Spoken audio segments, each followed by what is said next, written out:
బౌన్సర్లు చూడగానే ఏమనిపిస్తోంది సార్? ఈ మధ్య కాలంలో ఇంత విపరీతంగా స్ప్రెడ్ అవ్వడం, మాసివ్‌గా చూడడం అనేది. సెలబ్రిటీసు తాము ప్రజల్లోకి వెళ్ళినప్పుడు హ్మ్. తమ మీద పడతారేమో జనాలు అనే ఉద్దేశంతో వాళ్ళని కంట్రోల్ చేయడానికి అంటే క్రౌడ్ కంట్రోలింగ్ కోసం ఈ బౌన్సర్లను పెట్టుకోవటం అనేది ఒక కల్చర్. ఇది 90ల తర్వాత మొదలైంది. హ్మ్. పర్టికులర్గా 96, 97 తర్వాత సీరియస్గా చాలామంది బౌన్సర్లను పెట్టుకున్నారు. అంతకుముందు లేదు ఈ కల్చర్. హ్మ్. మనకి ప్రైవేటైజేషను గ్లోబలైజేషన్తో పాటు మొదలైనటువంటి కల్చర్ ఇది. అంటే ప్రభుత్వమే ప్రకటించింది హ్మ్. ఎవరికి వాళ్ళు మీరు ప్రైవేట్ సెక్యూరిటీ అడిగితే మేము ప్రొవైడ్ చేస్తాము అని. అప్పటి నుంచి గన్మ్యాన్ కల్చర్ మొదలైంది మొదట. అవును. ప్రతి ఒక్కరూ గన్మ్యాన్ పెట్టుకోవటం. గన్మ్యాన్ అనేది ఒక స్టేటస్ సింబల్గా మారింది. నిజంగా. అంటే మీకు కారు ఉందా లేకపోతే స్కూటర్ ఉందా వీటితో పాటు గన్మ్యాన్ ఉన్నాడా లేడా అని చూడటం కూడా మొదలుపెట్టారు. అంటే నీడ్ లేకపోయినా కానీ ఒక గన్మ్యాన్ని పెట్టుకోవాలి. హ్మ్. అతనితో ఇంట్లో పనులన్నీ చేయించేసుకునేవాళ్ళు. అతను ఉంటాడు అలాగా. అదొక అంటే ఒక రకంగా అదొక ఆభరణంలాగా మారిపోయింది. ప్రెస్టీజ్ ఇష్యూ కూడా. అంతే. హ్మ్. కనీసం గన్మ్యాన్ లేడు అతనికి అని మాట్లాడుకునే పరిస్థితి తయారైంది. ఇది వాళ్ళ వైపు నుంచి వాళ్ళు ప్రొవైడ్ చేసేవాళ్ళు. గవర్నమెంట్ వైపు నుంచి వీళ్ళు వెళ్ళి ఏదో సంతకం పెట్టి అక్కడ డబ్బులు కట్టేస్తే వాళ్ళు ప్రొవైడ్ చేస్తారు. హ్మ్.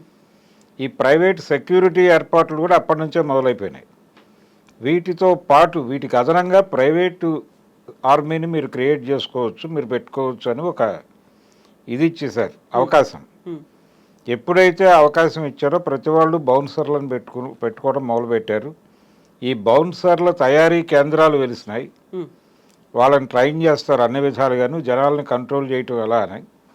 అక్కడి నుంచి ఆ రిక్రూట్మెంట్ సెంటర్ నుంచి రిక్రూట్ అవుతూ ఉంటారు. ఈ ప్రైవేట్ ఆర్మీ ఎక్కడి వరకు అంటే కేవలం బయటకు వెళ్ళినప్పుడు పబ్లిక్ ఫంక్షన్స్కి వెళ్ళినప్పుడు ఏదైనా ఇబ్బంది అవుతుందేమో అనే ఉద్దేశంతో అంతవరకే.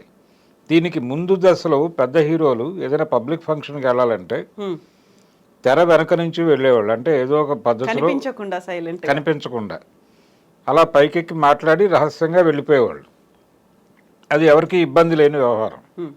కొంతమంది మాత్రం జనంలో నుంచి వెళ్ళేవాళ్ళు. అంటే ఎన్టీ రామారావు గారి సద్దినోత్సవ సభల్లో ఆయన జనంలో నుంచి వెళ్ళేవాడు. హ్మ్. అంటే ఆయనే కంట్రోల్ చేసుకుంటూ వెళ్ళేవాడు. అంతే తప్ప వెనకాల ఎవరో ఉండి కాదు. అంటే మాట్లాడుతూ అలా వెళ్ళిపోయేవాడు ఆయన. ఎలా ఉన్నారు అనుకుంటూ అలా దారిచ్చేవాళ్ళు వాళ్ళే. స్టేజ్ ఎక్కేసేవాడు ఆయన. చాలామంది హీరోలు తెర వెనక నుంచి రావటం అనేది జనానికి భయపడి తెర వెనక నుంచి వచ్చేవాళ్ళు. జనంతో ఇంటరాక్ట్ అవ్వటం అనే ద్వారా వాళ్ళని కంట్రోల్ చేయొచ్చు అనేది ఆయన 2-3 సందర్భాల్లో ప్రూవ్ చేశాడు. హ్మ్. రాముడు భీముడు షూటింగ్ నాగార్జున సాగర్లో చేసినప్పుడు ఆ రోజున గవర్నమెంట్ చేతులు ఎత్తేసింది. అంటే మేము మనుషుల్ని పంపలేము, మేము పోలీసుని అంత సెక్యూరిటీ మేము ఇవ్వలేము. సెక్యూరిటీ కల్పించలేని పరిస్థితి. అంటే వేరే ఇంకేవో ప్రోగ్రామ్స్ ఉన్నాయి ఆ రోజు. హ్మ్. అందుకని మేము సెక్యూరిటీ కల్పించలేము, పోలీసులను అలాట్ చేయలేని పరిస్థితి ఉందని చెప్పారు. హ్మ్. షూటింగ్ వాయిదా వేసుకుందాం అనుకున్నాడు ఆయన రామానాయుడు గారు. ఇది ఆయన చాలా ఇంటర్వ్యూల్లో చెప్పాడు రామానాయుడు గారు. హ్మ్. చెబితే ఏం అక్కర్లేదు మీరు షూటింగ్ జరిపేయండి నేను చూసుకుంటాను జనాలు వస్తే అన్నాడు ఈయన రామారావు గారు. నిజంగానే పబ్లిక్ వచ్చారు. హ్మ్. ఈయన వెళ్ళి ఇప్పుడు ఒక పాట షూటింగ్ ఉంది మీరు చూడండి దూరంగా నిలబడి, అయిపోయిన తర్వాత నేనే మీ దగ్గరికి వచ్చి మాట్లాడతాను, హ్మ్. మీరు షూటింగ్కి ఇబ్బంది పెట్టకండి, మీరు ఎంత తొందరగా సహకరించి అవగొడితే అంత తొందరగా మిగిలిన టైం అంతా మీతో గడుపుతాను నేను అని చెప్పాడు నిలబడి. హ్మ్. అంతే. జనాలు దూరంగా వెళ్ళిపోయి చూడటం మొదలుపెట్టారు. షూటింగ్ అయిపోయింది. ఆయన 2 గంటలు వాళ్ళతో వాళ్ళతో గడిపారు. మాట్లాడేసి వెళ్ళిపోయాడు. అయిపోయింది. ఎవరికి ఏ టెన్షను లేదు. ఇలా ఉండేది ఒక కల్చర్. ఎంత సిన్సియర్‌గా చెప్పారో అంత సిన్సియర్‌గా వాళ్ళు కూడా ఆచరించారు. అంటే చెప్పేది అంటే మీరు కాంట్రాక్ట్ చేయాలి కదా ప్రజలతో. అవును. ఇప్పుడు పుష్పాది జరిగింది ఏంటంటే అల్లు అర్జున్ అక్కడికి జనరల్గా అన్ని సినిమాలకి వచ్చినట్టే వచ్చాను అని చెప్పాడు ఆయన తర్వాత. కానీ అలా రాలేదు ఆయన. హ్మ్.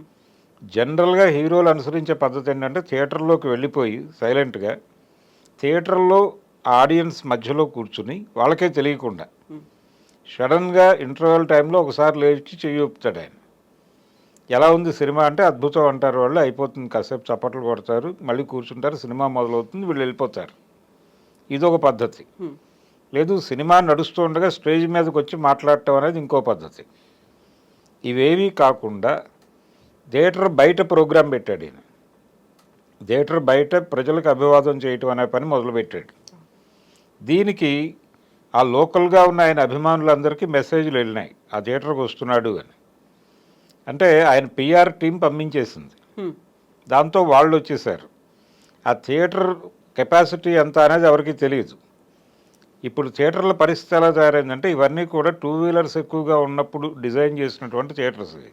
పార్కింగ్ ఎలా ఉంది? పార్కింగ్ ఇప్పుడు 500 సీటింగ్ కెపాసిటీ ఉంటే అందులో 250 కార్లు వస్తున్నాయి. ఈ కార్లను ఎలా అకామిడేట్ చేయాలో వాళ్ళకి అర్థం కావట్లేదు. ఈ గందరగోళం మధ్యలో 2 థియేటర్లు ఉన్నాయి అక్కడ.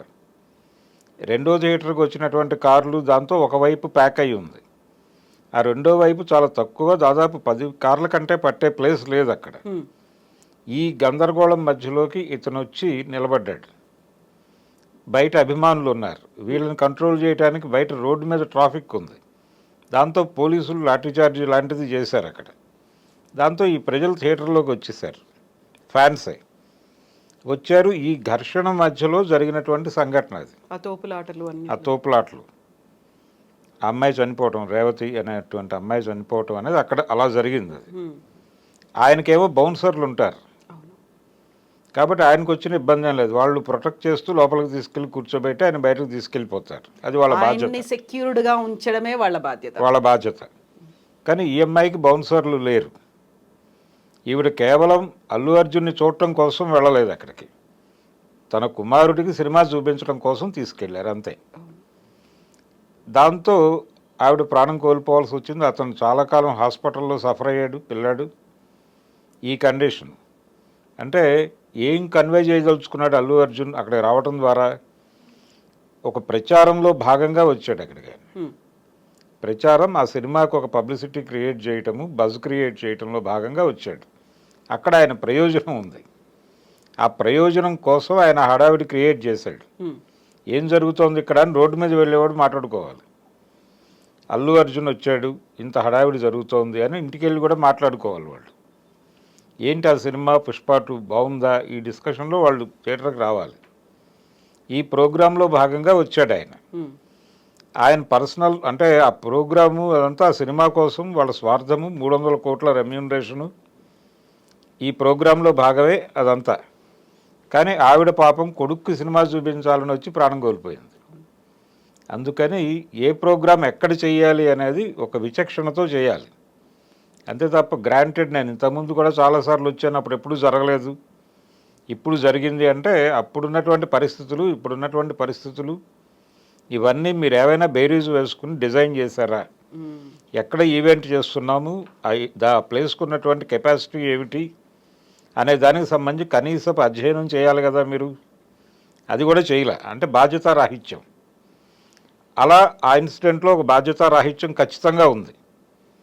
ఆయన ఏదో సారీ చెప్పాడు, 25 లక్షలు ఇచ్చేశాడు అనేది కాదు ఇష్యూ అక్కడ. కానీ ఒక ఇర్రెస్పాన్సిబిలిటీ అనేది చాలా క్లియర్గా కనిపిస్తుంది. దానికి బాధ్యత వహించాలి వాళ్ళు. కనీసం కన్ఫెస్ అవ్వలేదు వాళ్ళు. మా బాధ్యతారాహిత్యం వలన జరిగింది అనే మాట వాళ్ళ దగ్గర నుంచి బయటకు రాలే. జరిగింది దురదృష్టం అని చెప్పాడు. చెప్పి ఈ సంఘటన చూసి ఫ్యామిలీస్ సినిమాకి రాకుండా దూరంగా ఉండొద్దు, మేము మీకోసమే సినిమాలు తీస్తున్నామని చెప్పాడు ఆయన. అంటే మీ భద్రత మాకు సంబంధం లేదు, కానీ మీరు వచ్చి టికెట్లు కొని మాకు డబ్బులు ఇవ్వండి అని చెప్పడమే. సో ఎవరు మా తప్పు కాదు అనే స్టేజ్ అక్కడ కనిపించింది. పోలీసులు మాకు ఇంటిమేట్ చేయలేని అన్నారు. ఇక్కడ ఉన్నటువంటి థియేటర్ ఓనర్లు కూడా అదే మాట చెప్తున్నారు. నేను చెప్పి వచ్చాను అనే మాట హీరో చెప్తున్నారు. అక్కడ చాలా ఇర్రెస్పాన్సిబుల్గా వ్యవహరించారు అందరూ. కాబట్టి అది ఒక ప్రత్యేకమైన సంఘటన. దాన్ని అక్కడ వరకే చూడాలి. అంటే ఒకటి ప్రైవేటైజేషన్ మొదలైన తర్వాత వ్యక్తిగత భద్రతకి ఎక్కువ ప్రాధాన్యత పెరిగింది. ఈ పెరిగిన క్రమంలో స్టేటస్ సింబల్గా కూడా వీళ్ళని పెట్టేసుకుంటున్నారు బౌన్సర్లు. నిజంగా థ్రెట్ ఉందా లేదా అనే దానికంటే కూడా దీనికి ఒక విపరీతంలోకి తీసుకెళ్తే, అంటే ఏదైనా విషయాన్ని అద్భుత రసంలో చెబితే ప్రజలకు ఎక్కువ కనెక్ట్ అవుతుంది అని శంకర్ లాంటి డైరెక్టర్లు నమ్ముతారు. అలా ఒక బిగ్ స్కేల్లో ఇంట్లో బౌన్సర్లను పెట్టుకోవటం ఒక్కొక్కరు, అది ఇక్కడ కనిపించింది మంచు ఫ్యామిలీలో. ఇది ఒక వైపరీత్యం లేదు విపరీతం ఏదైనా అనుకోవచ్చు, ఎక్స్ట్రీమ్ స్టేజ్. ఎక్స్ట్రీమే. అంటే ఒక మాట అంటే ఆ ఇంట్లో నుంచి బయటకు వచ్చినటువంటి పని మనిషి మాట్లాడుతూ ఆ అమ్మాయి మాట్లాడినటువంటి మాటల్లో స్టాఫ్ అనేటువంటి పదం విపరీతంగా రోల్ అయింది. అంటే మనోజ్ గారి స్టాఫు, మోహన్ బాబు గారి స్టాఫు, విష్ణు సార్ స్టాఫు అని వాడింది ఆవిడ. అంటే స్టాఫ్ ఏమిటి, ఎవరికి వాళ్ళకి అంటే వీళ్ళే ఈ బౌన్సర్లను మేనేజ్ చేయడానికి ఒక మేనేజరు, ఇదంతా కలిపి ఒక టీం. ఇది ఒక ప్రైవేట్ ఆర్మీ అనుకోవచ్చు. ఈయన ప్రైవేట్ ఆర్మీకి వారి ప్రైవేట్ ఆర్మీకి మధ్యలో ఘర్షణగా మారుతోంది. అది నిన్న సిపి గారు చెప్పారు మంచు విష్ణు గారితో. మీరు ఆ ఇంట్లో ఉంటారు, మీరు ముగ్గురు, మీ మధ్య ఏదైనా ఘర్షణ వస్తే మీరు ముగ్గురు ఒక గదిలో కూర్చొని మాట్లాడుకోవచ్చు. కానీ ఈ ఘర్షణ మీతో ఆగదు, మీ ప్రైవేట్ ఆర్మీకి వెళ్ళిపోతుంది, పాస్ ఆన్ అవుతుంది. వాళ్ళల్లో వాళ్ళు రియాక్ట్ అవ్వచ్చు మీ మెప్పు కోసమే. అదే జరుగుతోంది అక్కడ. అందుకని మీ ప్రైవేట్ ఆర్మీని అక్కడ ఉంచము అంటే మేము అలౌ చేస్తాం మిమ్మల్ని, మీరందరూ కలిసి ఉండండి ఆ ఇంట్లో, ఎటువంటి గొడవలు రిపోర్ట్ కాకూడదు ఫర్దర్గా అని చెప్పాడు ఆయన. అంటే అది పరిస్థితి. అంటే ఎవరికి వాళ్ళు బౌన్సర్లను పెట్టేసుకుని ఎవరికి వారు ప్రైవేట్ ఆర్మీని పెట్టేసుకుంటే ఏమైపోతుంది ప్రపంచం అనేది చాలా విచిత్రంగా కనిపించింది అక్కడ. అంటే మాట్లాడుకునే వాళ్ళు కూడా ఈ స్టాఫ్ ఏమిటి అనేది అర్థం కావట్లేదు ఎవరికి, వినే ప్రేక్షకులకు కానీ చదివే వాళ్ళకి కానీ. అంటే ఎవరి మధ్య అయినా ఘర్షణ జరుగుతుంటే ఎవరి ప్రొటెక్షన్ కోసం వాళ్ళు ఇంట్లో భార్యాభర్తల మధ్య కూడా ఘర్షణలు జరుగుతాయి. వాళ్ళిద్దరూ కూడా బౌన్సర్లను పెట్టుకుంటే ఎలా ఉంటుంది పరిస్థితి అనేది ఒక ఎక్స్ట్రీమ్లోకి వెళ్ళి ఆలోచిస్తే నిజానికి ఎవరైనా కార్టూన్ వేయవచ్చు దీని మీద. భార్య తాలూకా బౌన్సర్లు, భర్త తాలూకా బౌన్సర్లు కాల్పులు జరుపుకునేదాకా వెడితాయి, పరిస్థితి ఎలా ఉంటుంది అనేది ఒక సటైరికల్గా రాయొచ్చు. అది పరిస్థితి ప్రస్తుతం. బౌన్సర్లతో భయపెడుతున్నారు జనాలని. ఈ బౌన్సర్లు ప్రైవేట్ ఆర్మీగా మారిపోయి వీళ్ళ మీద ఎవరైనా ఏదైనా మాట్లాడితే ఇంట్లోనైనా వీళ్ళు వెళ్ళి అటాక్ చేసేస్తున్నారు. అంటే వీళ్ళని రక్షించడం వరకే బాధ్యత వాళ్ళది ఒరిజినల్గా. కానీ వీళ్ళ తరఫున వాళ్ళు సైన్యంగా మారిపోయి అవతల వాళ్ళ మీద దాడి చేస్తున్నారు. ఇది ప్రమాదం. దీన్ని గుర్తించి కేసులు పెట్టాలి వీళ్ళ మీద. మొన్న జరిగిన ఇన్సిడెంట్లో కూడా వీళ్ళు రియాక్ట్ అయ్యి ఒకళ్ళతో ఒకళ్ళు తలబడ్డారు. ఈ తలబడటం వలన జరిగిన నష్టం ఎక్కువ అక్కడ. ముగ్గురు స్టాఫ్ ఘర్షణ వలన అంత బీభత్సం జరిగింది అని అమ్మాయి చెప్పింది క్లియర్గా. పైగా ఈ స్టాఫ్లో ఉన్న అతను ఓవర్ యాక్షన్ చేస్తే అతను రియాక్ట్ అయ్యాడు మనోజ్. ఆ రియాక్ట్ అవటం అనేది ఆయనకు నచ్చలేదు. నా స్టాఫ్ మీదకి నువ్వెందుకు వచ్చావని. వీళ్ళ ద్వారా కూడా గొడవలు జరుగుతున్నాయి లోపల. ఇవన్నీ ఉరుమురిమి మంగళం మీద పడ్డట్టుగా ఒక జర్నలిస్ట్ మీద పడ్డారు. ఇవన్నీ అయిపోయి ఒక ఫ్రస్ట్రేషన్ పీక్ స్టేజ్కి అది కూడా వెళ్ళిపోయి. అంటే మోహన్ బాబు గారికి ఇది కొత్త కాదండి. ఇది నాకు తెలిసి ఇది రెండో ఇన్సిడెంట్ ఆయన మీడియా మీద దాడి చేయటం అనేది. ఇంతకు ముందు అంటే ఆయన కెరియర్ మెడ్రాస్లో ఉన్న రోజుల్లో ఒకసారి చిత్రభూమి అని ఆ రోజుల్లో ఆంధ్రభూమికి ఒక పత్రిక ఉండేది, సినిమా మ్యాగజైన్. ఆ చిత్రభూమి రిపోర్టర్ మీద ఆయన మెడ్రాస్లో దాడి చేసిన ఒక సంఘటన రిపోర్ట్ అయ్యి రికార్డ్ అయింది. అంటే ఆ రోజున అంటే మిగిలిన ప్రెస్ కంటే అతను కొంచెం భిన్నంగా రాశాడు ఈయన జీవితానికి సంబంధించిన ఒక ఇన్సిడెంట్ మీద. అంటే ఈయన మొదటి భార్య విద్యాదేవి, ఆవిడ చనిపోయింది అనారోగ్యంతో అని రాస్తున్నారు ఈ మధ్య చాలామంది. కాదు, ఫైర్ యాక్సిడెంట్లో చనిపోయింది ఆవిడ. ఇంట్లో జరిగినటువంటి ఫైర్ యాక్సిడెంట్లో చనిపోయింది. ఈ ఫైర్ యాక్సిడెంట్ వెనకాల మోహన్ బాబు ప్రమేయం ఉందా అని అనుమానం వచ్చేలాగా కథనం రాశాడు అతను. రాస్తే దానికి రియాక్ట్ అయ్యి ఇతను వెళ్ళి గొడవపడి అతన్ని కొట్టడం జరిగింది అక్కడ. తర్వాత మళ్ళీ నిన్నటి ఇన్సిడెంట్లో TV9 రిపోర్టర్ మీద దాడి జరగటం. ఇది రెండో కేసు ఆయన లైఫ్లో. అయితే ఈ కేసులో అంటే ఆయన తీవ్రంగా ఈ మధ్య కాలంలో తన కుటుంబాన్ని మీడియా టార్గెట్ చేస్తోంది అనేది ఆయన ఫీల్ అవుతున్నాడు. ఆ ఫీల్ అవుతున్నటువంటి క్రమంలోనే మీడియాకి చెప్పడం ద్వారా ఇన్ని కంట్రోల్ చేయొచ్చు అనే అభిప్రాయం మనోజ్కి కలిగి ఉండొచ్చు.